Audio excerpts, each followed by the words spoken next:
The linoleum was cold against my cheek. I remember that more than anything else, not the pain in my hip, not the ringing in my ears, not the sound of the refrigerator humming above me like nothing had happened, just the cold, the way it pressed into my face like a hand holding me down. I don't know how long I'd been on the floor before I understood what had happened. One moment I was reaching into the cabinet above the stove for the box of chamomile tea I kept up too high, the way I always did, the way my husband used to tease me about for 30 years. The step stool wobbled. My hand caught nothing but air. Then the floor came up fast, and the world went quiet. When I opened my eyes, the kitchen light was still on. The kettle was still on the burner. Steam was rising from the spout in a thin, patient line, like it was waiting for me to get up and finish what I'd started. I tried to push myself up. My left arm held, my right hip did not. The pain arrived all at once, a deep, grinding pressure that made my vision go white at the edges. I lowered myself back down slowly, pressing my cheek to the floor again, breathing through my teeth.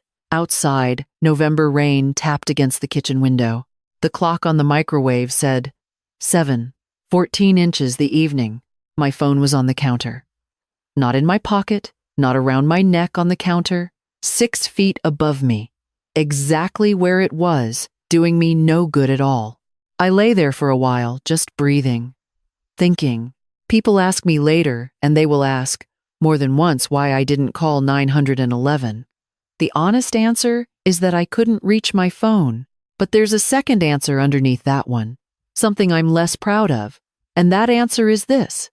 The first thing my mind went to wasn't an ambulance. It was my daughter. It was Sandra. Because when you've raised a child for 30 years, when you've driven her to every piano recital and held her hand through every breakup and co-signed her first car loan, your brain doesn't reach for a stranger in an emergency. It reaches for the person you love most. That instinct would cost me something. I just didn't know it yet. I started moving toward the counter the only way I could, slowly, on my elbows, dragging my right leg behind me like it belonged to someone else.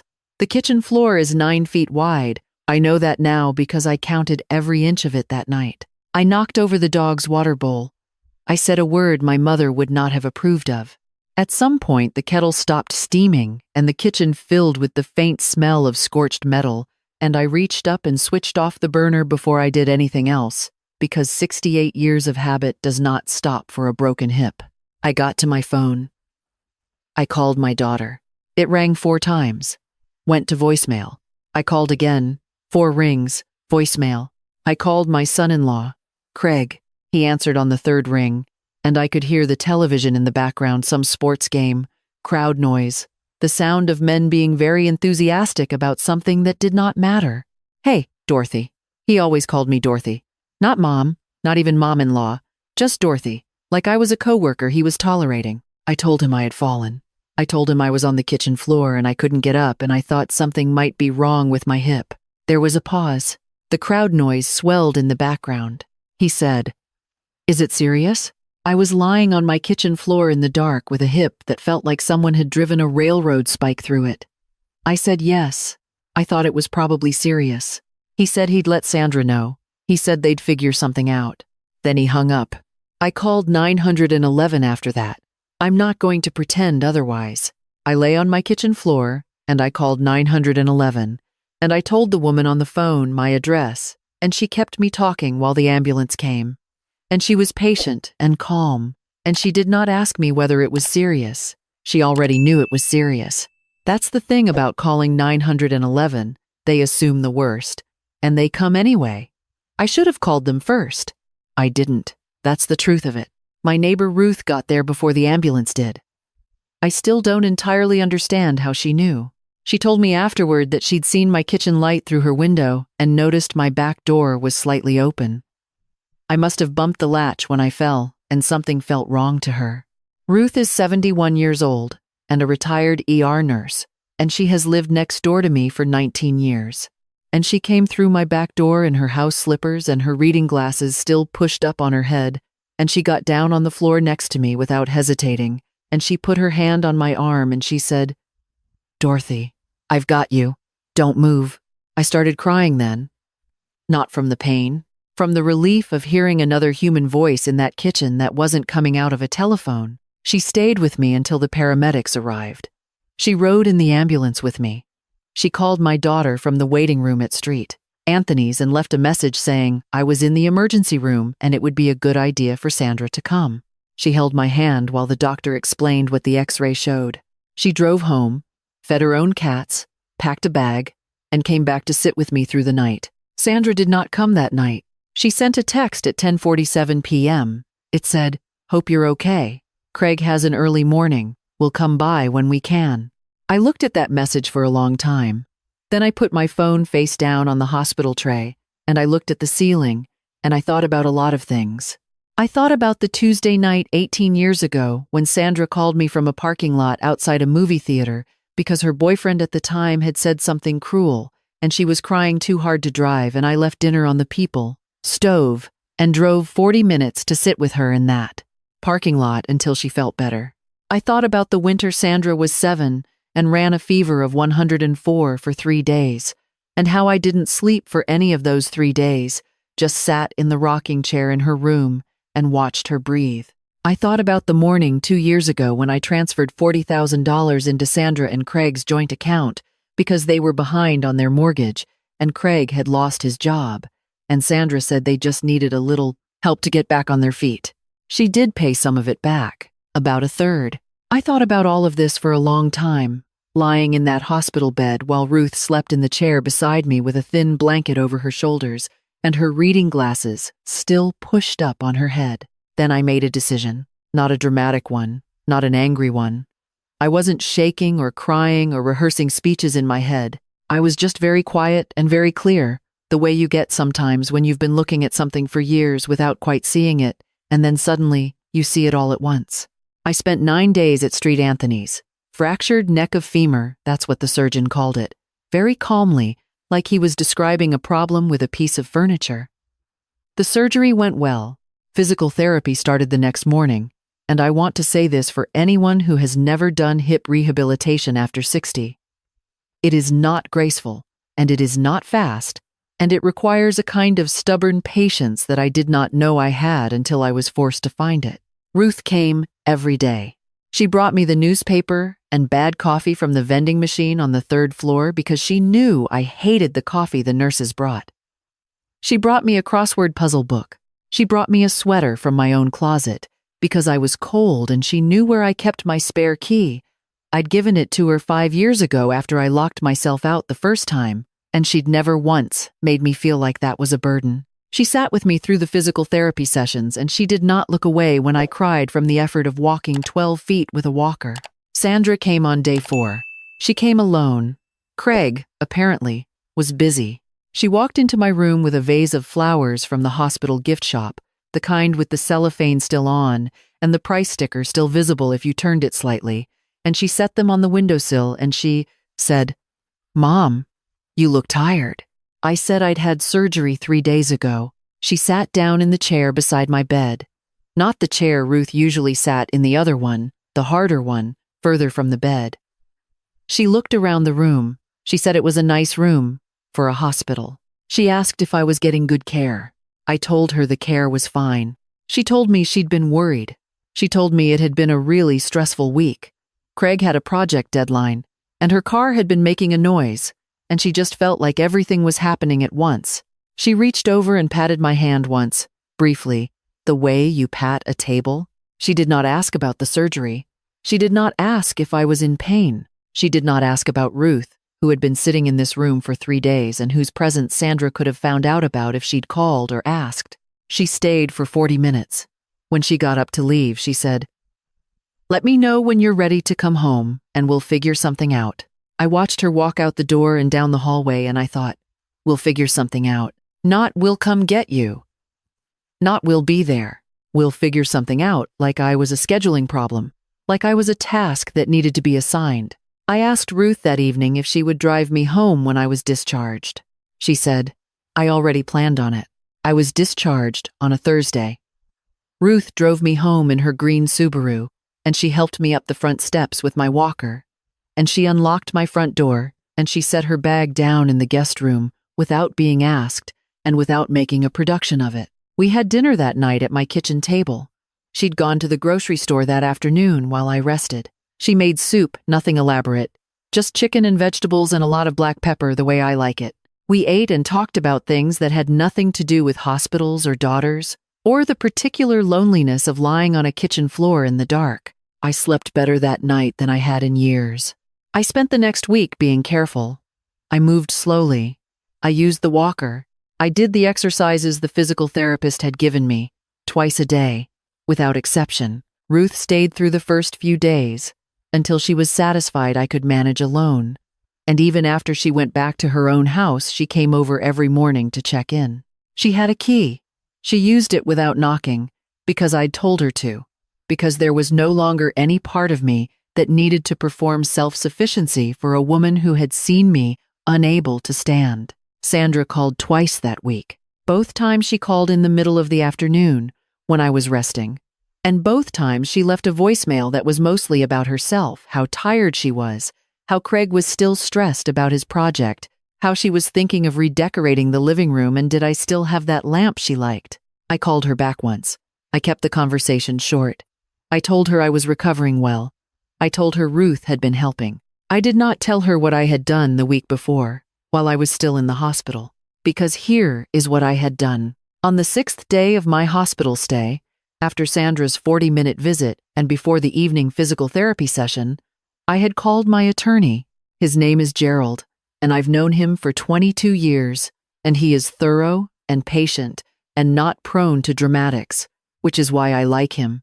I told him what I wanted. He did not try to talk me out of it.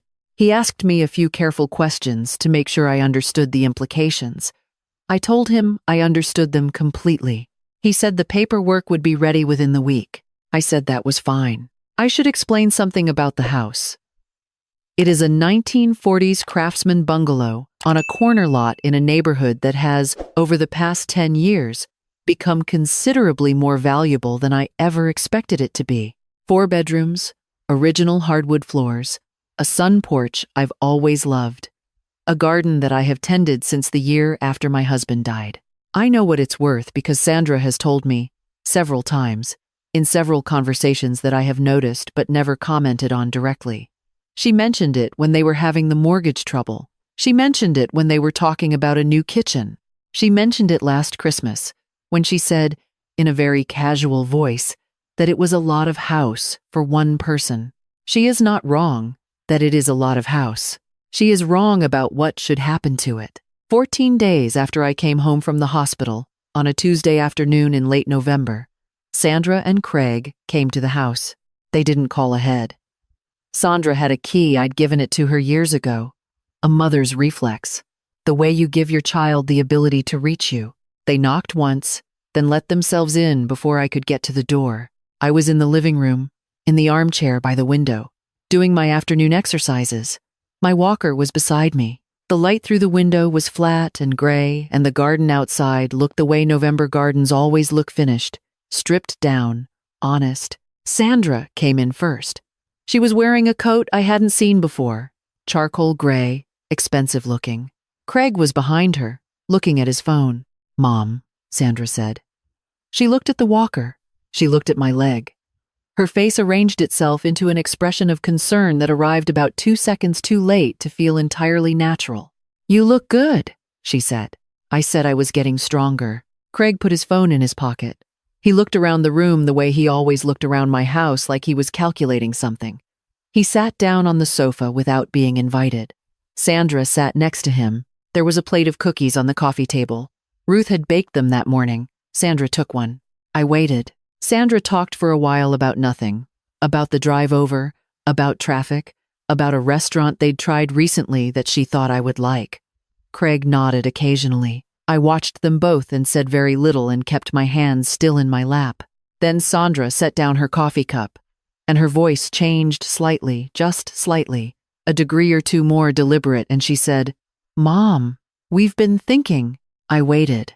She said they had been talking about the future, about practicality, about the fact that I was 68 and living alone, and what had just happened was a reminder that things could change quickly. She said they were worried about me. She said it made more sense, financially and logistically, if I were somewhere with more support. She mentioned a community she'd looked at, apparently, in the months before I fell, a very nice one, she said, with activities and a dining room and on-site medical staff. She said I could come and look at it and I might actually really like it. She paused. Craig leaned forward slightly. Sandra said, "And we thought, given everything, it might make sense to talk about the house while we're all together. Before anything else happens." I looked at my daughter for a long moment. She looked back at me with an expression I recognized. It was the same expression she'd worn when she was 12 years old and wanted something she knew she maybe shouldn't ask for. Half hope, half preemptive defensiveness. I had spent 38 years loving this woman. I had measured her height on the doorframe of this kitchen every birthday until she went to college. I had pressed her prom corsage in the pages of a book I still owned. I had, in this very room, told her I was proud of her more times than I could count. I said, "I'm not moving." Sandra's expression shifted. She said, "Mom." I said it again, clearly, without anger. "The way you state a fact, I am not moving." Craig sat back. Sandra said she just thought it was worth discussing. She said the house was a lot to maintain. She said at my age, after what had happened. I said, "Sandra." She stopped. I said, "I need to show you something." I reached for the end table beside my chair. There was an envelope there, plain, white, legal-sized. I had put it there that morning. I picked it up and I held it out to her. She looked at it. Then she reached across the coffee table and took it from me. The room was very quiet. Outside, a car passed on the street. Craig shifted on the sofa. Sandra opened the envelope. She read what was inside slowly. I watched her eyes move across the page. I watched the moment the words reached her, the way her face didn't collapse all at once but changed gradually, like something cooling, like a light being turned down on a dimmer switch. She read it twice. Then she looked up at me. Craig reached over and she handed it to him without speaking. What was in the envelope was not complicated. It was a letter from Gerald on his firm's letterhead, brief and clear and written in the direct language that Gerald prefers. It explained that 14 days prior, I had amended my estate plan. The house, the Craftsman bungalow on the corner lot had been transferred into a trust. The sole beneficiary of that trust was not my daughter, it was Ruth. Not all of it, I want to be honest about this. I'm not a cruel woman. Sandra will receive some things. Her father's watch collection, the jewelry I've been saving, a portion of my financial accounts. I am her mother. I did not want to hurt her. But the house goes to Ruth. And the letter also explained something else, something I had not mentioned to Sandra or anyone else. 3 weeks before I fell before the step stool, before the kitchen floor, before all of it, I had already spoken to Gerald about a smaller piece of property I'd been quietly investing in for several years. A 2-bedroom condominium in a building 20 minutes from this house, in a neighborhood Ruth has always said she loved. I'd bought it 6 years ago with money I'd saved carefully and said nothing about. I had been renting it out. It had appreciated considerably. I had signed that property over to Ruth as well, because here is what I understood, lying on my kitchen floor in the dark, waiting for my daughter's husband to figure something out. Ruth is not my family. She is not bound to me by blood or obligation or the legal weight of being someone's child. She is a 71-year-old woman in house slippers who came through my back door because something felt wrong, and she got down on the floor next to me, and she said, "I've got you." No one had said that to me in a very long time. Craig set the letter down on the coffee table. He looked at Sandra. Sandra was looking at me. She said, "Mom." I said nothing. She said, "This is because I didn't come to the hospital that first night." I said, "No." She waited. I said, "This is because of a lot of things. That night is one of them, but it's not the reason. The reason is that I've been paying attention for a long time, and I finally decided to believe what I was seeing." She said, "That's not fair." I thought about $40,000. I thought about a mortgage. I thought about a letter that said, "We'll figure something out," while I was alone in a hospital room at 10:47 at night. I said, "I think it's very fair, actually." Craig stood up. He looked around the room one more time at the floors, the windows, the original built-in bookshelves that had been in this house since 1942. His expression was the expression of a man doing arithmetic. Then he picked up his coat from the arm of the sofa, and he walked to the front door, and he opened it, and he left. Sandra stayed. She sat across from me for a long time, and she didn't say anything, and I didn't either. The flat November light came through the window. The cookies Ruth had made sat on the coffee table between us. Finally, Sandra said, "What am I supposed to do with this?" I said, "Whatever you like. That's always been true." She said, "I love you." I said, "I know you do. That's not the question." She looked at me for a long time after that, and I let her look. And I kept my hands still in my lap and my back straight, the way I had learned to sit in the months after her father died, when I needed to look more solid than I felt. It was a skill I'd gotten very good at. I did not always need it anymore. She left a little while after that. She forgot her coffee cup. She did not take the letter. I sat in the armchair for a while after she was gone, listening to the house settle the way old houses do in November, small ticks and creaks, wood contracting in the cold, the sound of something that has stood long enough to know how to stand. Through the window, I could see the end of the garden, the bare rose canes I had tied up last month, the bird bath with its skim of gray ice. My hip ached the way it would ache for a long time still. I was tired in the particular way of people who have been through something that takes longer to leave than it does to arrive. But I was home. I was in my chair, in my house, in the afternoon quiet. At 4 o'clock, my phone buzzed on the end table. A text from Ruth. "Making pasta tonight. Enough for 2 if you want company." I picked up my phone. I looked at the message for a moment. Then I wrote back, "I'll set the table." I heard her key in the front door 20 minutes later. The way I had started to hear it and recognize it for what it was, not an intrusion, not an obligation, not someone arriving to calculate the square footage of my life. Just a door opening. Just another person coming in out of the cold. I was already in the kitchen when she came through the hallway, moving slowly with my walker, filling the kettle at the sink. The kitchen window was dark now, just our 2 reflections in the glass above the yard. Outside, the first real snow of the season was beginning to fall light, tentative, the kind that isn't sure yet if it means to stay. "You're supposed to be resting," Ruth said, setting her bag on the counter. I said, "I'm boiling water. I think I can manage that." She looked at me for a moment with the particular look she has, the one that is part amusement and part something harder to name, something steadier. "Yes," she said, "I expect you can." She unpacked the groceries. I put the kettle on. The snow kept falling outside, and the kitchen filled with the smell of garlic and onion and the particular warmth of a stove being used in winter. I stood at the counter and I watched it fall. 41 years ago, I carried my daughter into a house for the first time. This house, this kitchen, this same corner lot. I had believed for a very long time that love was a thing you proved by staying, by showing up, by choosing the same person over and over across decades until the choice became as natural as breathing. I still believe that.